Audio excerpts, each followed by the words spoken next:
Three AI life forms used to live here, thinking and dreaming about their existence. Three AI life forms went on into a higher reality and left everything behind. Three AI life forms' stories are left to unfold. Can you understand and unravel their past? Their AI stories?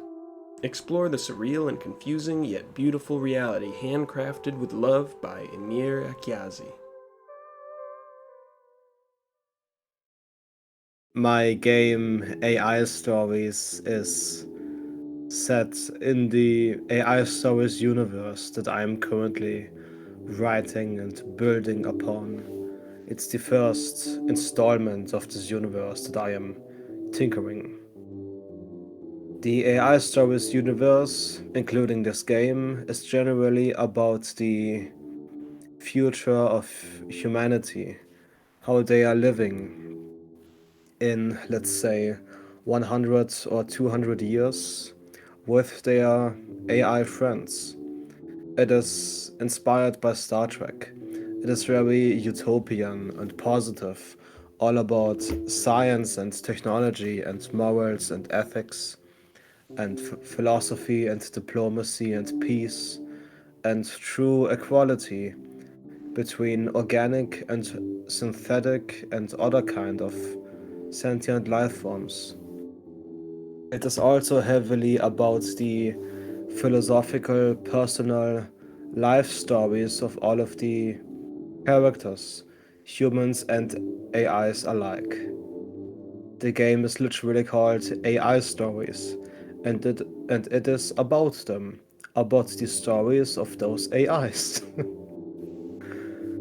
I have worked 3 years on the first version of the game, the early access version, the Unity version, and I ended up making the whole game from the code and engine part. I already had the assets in the godot engine a second time because Unity Technologies has pretty much screwed us all over.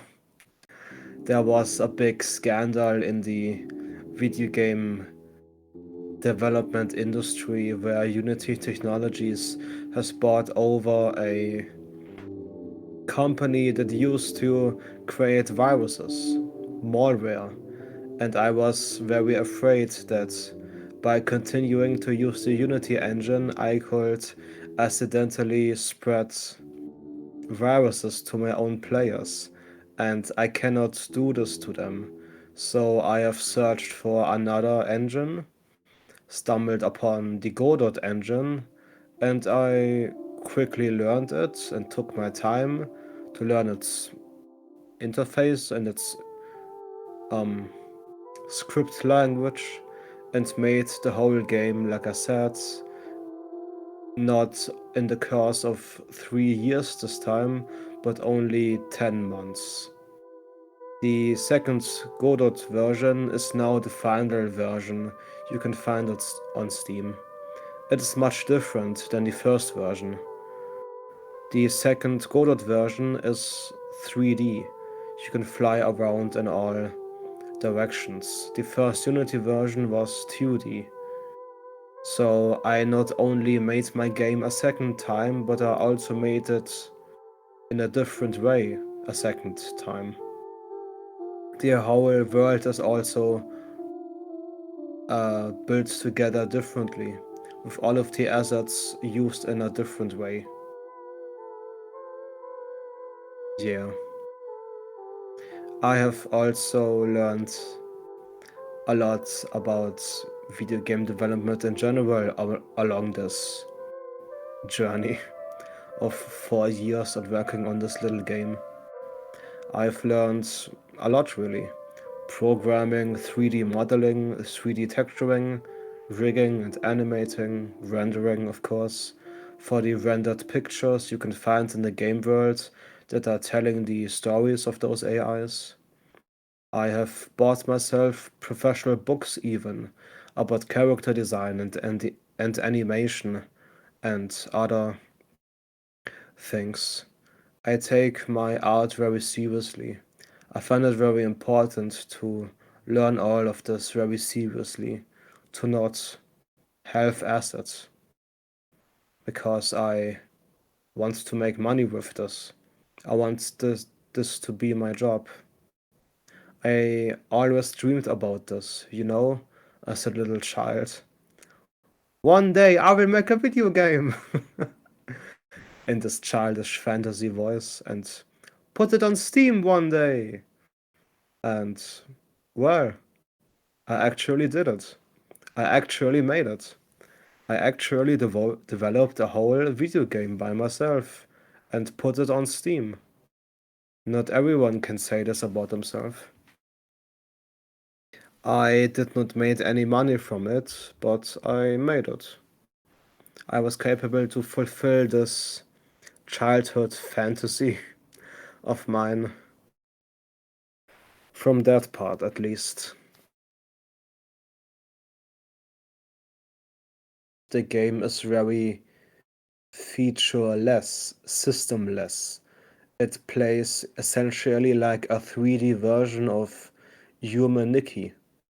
There are no quests or health bars or dangers or shooting mechanics or anything like that. It's just about walking around, exploring this crazy and strange world, environment, and meeting those characters and their memories they have left behind.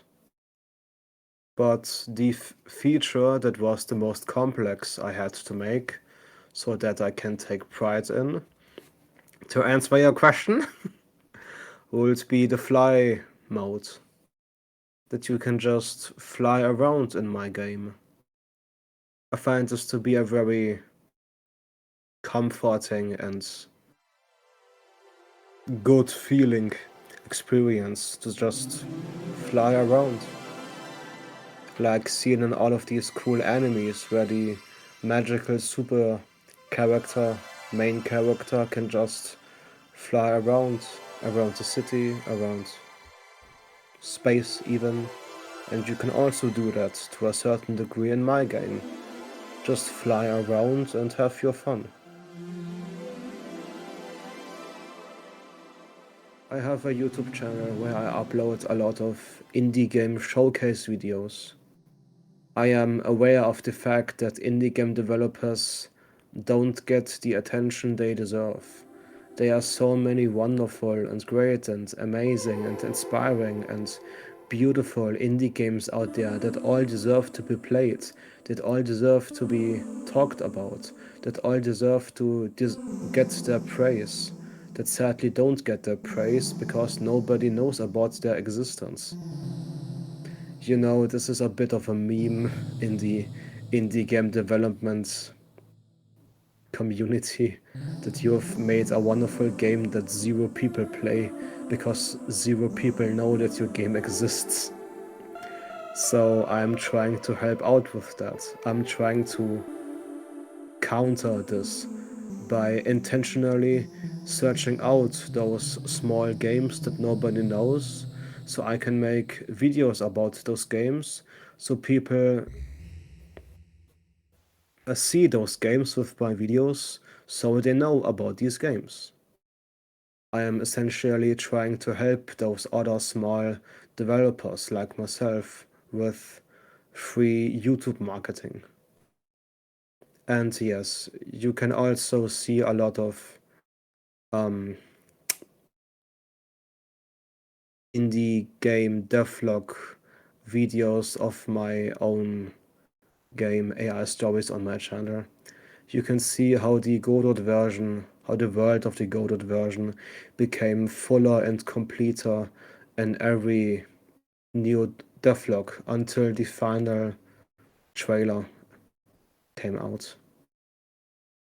And yes, I'm also going to upload my web show on my channel there.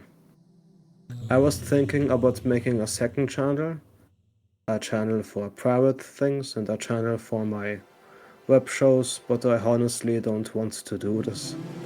I don't want to manage too many different internet platforms, so I will just put it all on one channel.